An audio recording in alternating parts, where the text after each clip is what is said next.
हिंदुस्तान के साबिक वजीर आजम डॉक्टर मनमोहन सिंह का 26 दिसंबर को इंतकाल हुआ।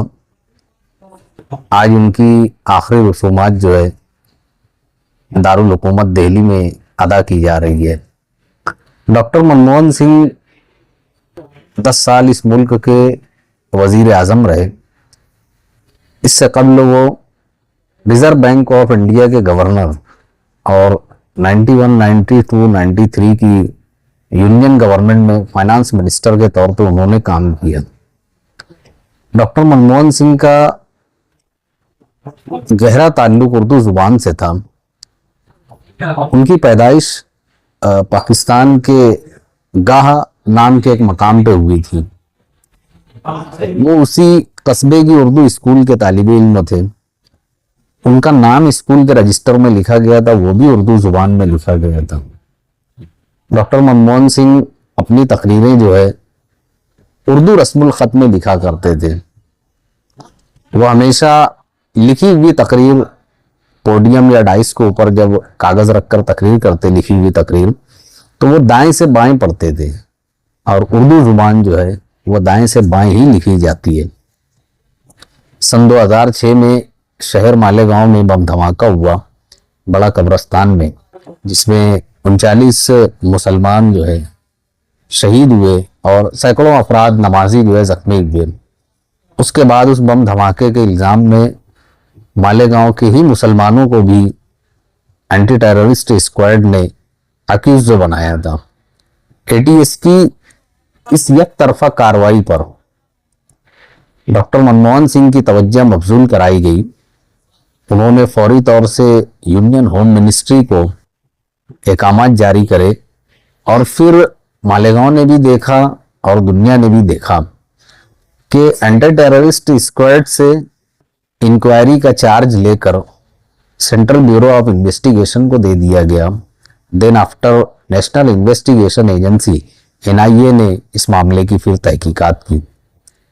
25 नवंबर 2006 को मालेगांव शहर से एक वफ्द जो है दिल्ली गया हुआ था, जिसमें वकला, उलमा, समाजी कारकुनान और मिली दर्द रखने वाले अफराद शामिल थे। उस वफ्द से मुलाकात के लिए डॉक्टर मनमोहन सिंह ने न सिर्फ वक्त दिया बल्कि उनकी तमाम बातें बगौर सुनी और बगौर सुनने के बाद उन्होंने इंसाफ की यकीन दहानी कराई थी।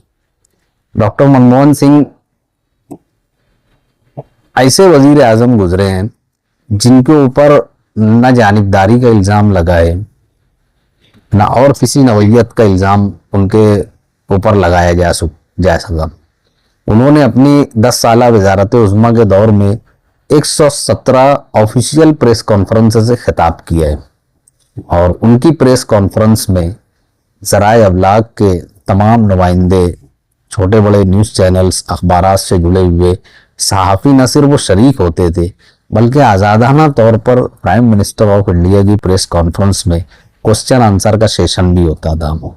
इस दौर में जब ज़बानबंदी राइज हो चुकी है तो उस दौर को जब याद किया जाता है तो एहसास भी होता है कि मनमोहन सिंह का दौर जो था वो मीडिया पर पाबंदी का दौर नहीं था, वो गैर एलानी इमरजेंसी का दौर नहीं था, गैर महसूस तरीके से इंसाफ की आवाज़ को दबाने वाला दौर नहीं था।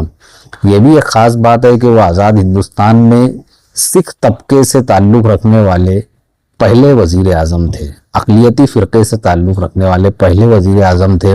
उन्होंने अपनी आखिरी गुफ्तगू में जो बहैसियत प्राइम मिनिस्टर ऑफ इंडिया, उन्होंने प्राइम मिनिस्टर हाउस को अलविदा कहने से पहले अपना आखिरी खिताब आप आवाम से जो किया था, उन्होंने कहा कि बंटवारे के बाद दर्द सहने वाले, कर्ब बर्दाश्त करने वाले एक बच्चे को इस मुल्क के अवाम ने वजीर आज़म बनाया है।